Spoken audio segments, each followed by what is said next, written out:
ရန်ကုန်အဆက်ချန်နယ်ကနေပြန်လည်ကြိုဆိုလိုက်ပါတယ်ကျွန်တော်တို့ရဲ့ရန်ကုန်အဆက်ချန်နယ်ကနေဒီနေ့တင်ဆက်ပေးမယ့်အကြောင်းအရာတွေကတော့ရှိသူကြီးသားရှယ်လူတိုင်းဖုန်းထဲမှာထည့်ထားခြင်းနဲ့ Noteit ဆိုတဲ့ application လေးရဲ့အကြောင်းပါကျွန်တော်တို့ရဲ့ဖုန်းထဲမှာပုံလေးတွေဆွဲပြီးတော့အဲ့ဒီပုံလေးတွေကိုကိုရှိသူရဲ့ဖုန်းစကွန်မှာတွားပြီးတော့ပေါ်အောင်လုပ်လို့ရပါတယ်အဲကြောင့်မို့လို့ဗီဒီယိုလေးကိုမကြော်ဘဲနဲ့အဆုံးရှာလေးကြည့်လိုက်ရအောင်ခင်ဗျာပထမဆုံးအနေနဲ့ဖုန်းလုံးမှာ Noteit ဆိုတဲ့ application လေးကို download ရပါမယ်Play Store ကိုသွားပြီးတော့ Noteit လို့ရေးပြီးတော့ရှာတောင်းလိုက်ပါ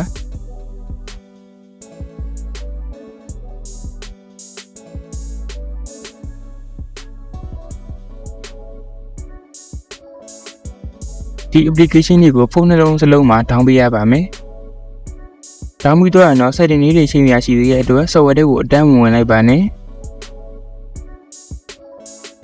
Noteit application တွေကိုဖိထားပြီးတော့ပေါ်လာတဲ့ app info လေးကိုနှိပ်ပြီးတော့ဝင်လိုက်ပါ။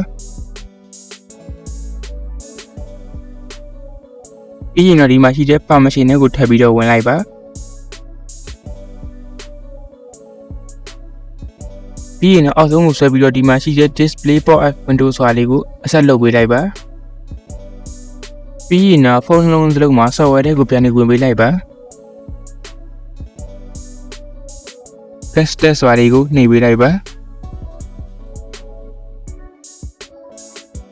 ဒီအဆင့်မှာတော့ဖုန်းနံပါတ်ထည့်ပြီးတော့ next ကိုနှိပ်ပေးလိုက်ပါဒီလိုလေးပေါ်လာရင်တော့ okay ကိုနှိပ်ပေးလိုက်ပါဖုန်းနံပါတ်နဲ့ login ဝင်လို့မရတော့အကြောင်းမို့လို့ကျွန်တော်တို့က email နဲ့ဝင်ရပါမယ်ဒီညမှာမျှလေးပြထားတဲ့ sign in with Google ဆိုတာလေးကိုနှိပ်လိုက်ပါကျွန်တော်တို့ရဲ့ရန်ကုန် insight channel လေးကို subscribe လေးမနှိပ်ရသေးလို့ရှိရင်လည်းနှိပ်ပေးထားခဲ့ကြပါအောင်ခင်ဗျာ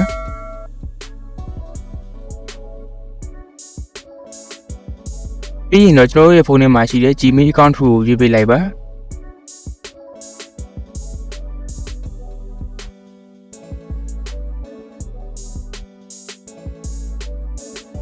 ပြီးရင်တော့အောက်မှာရှိတဲ့ sign in ဆိုတာလေးကိုထပ်ပြီးတော့နှိပ်လိုက်ပါ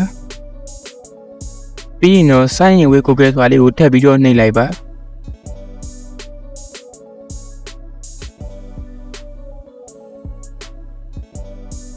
ဒီညမှာတော့ကျွန်တော်ရဲ့နာမည်လေးတွေကိုရေးပေးလိုက်ပါ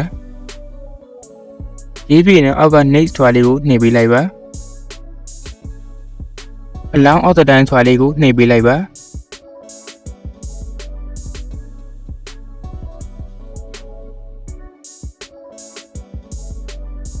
ဒီညမှာတော့သူ့ဖုန်းနဲ့ကိုယ့်နာမည်ကိုဖုန်းနဲ့ကိုထည့်တာဖြစ်ဖြစ်ကိုဖုန်းနဲ့ကိုယ့်နာမည်ကိုသူ့တဲကိုထည့်တာဖြစ်ဖြစ်ထည့်ပေးရပါမယ်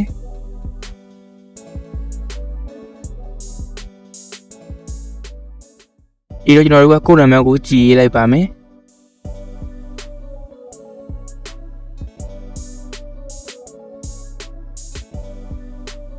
ဒါဆိုရင်တော့ကျွန်တော်တို့ကပုံလေးတွေစဆဲပြီးတော့ပို့လို့ရပါပြီ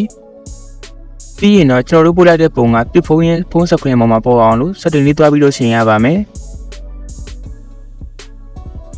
ဖုန်းစကွန်ကိုလက်နဲ့ဖိထားလိုက်ပါပြီးလို့ရှိရင်အောက်မှာပေါ်လာတဲ့ widget ဆိုတာလေးကိုနှိပ်ပြီးတော့ဝင်လိုက်ပါအောက်ဆုံးကိုဆွဲလိုက်ပြီးတော့ Noteit ဆိုတဲ့ဟာလေးကိုရှာပြီးတော့နှိပ်ပေးလိုက်ပါ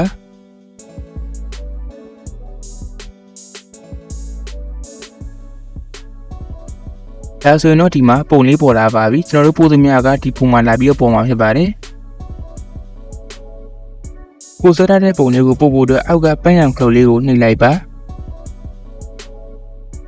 ဒါဆိုရင်တော့ကျွန်တော်တို့ဆွဲထားတဲ့ပုံလေးကသူ့ဖုန်းရဲ့စကွန်မှာတွားပြီးတော့ပေါ်နေပါလိမ့်မယ်ဒီညမှာကျွန်တော်တို့ပို့ချင်တဲ့ဟာလေးတွေကိုဆွဲပြီးတော့ပို့လို့ရပါတယ်ဒီတော့ဒီဗီဒီယိုလေးနဲ့ပတ်သက်ပြီးတော့မရှင်းတာရှင်းဖြည်းဖြည်းနောက်တစ်သိချင်တဲ့အကြောင်းအရာလေးရှင်းဖြည်းဖြည်း comment ထဲမှာရေးပေးခဲ့လို့ရပါတယ်နောက်နေ့ဒီမှာလည်းဒီမျိုးအသုံးဝင်တဲ့ဗီဒီယိုတွေကိုနေ့စဉ်တင်ဆက်ပေးနေမှာမို့ကျွန်တော်တို့ရဲ့ရန်ကုန် insight channel လေးကို subscribe လေးမနှိပ်ရသေးလို့ရှိရင်လည်းနှိပ်ပေးထားခဲ့ကြပါအောင်ခင်ဗျာ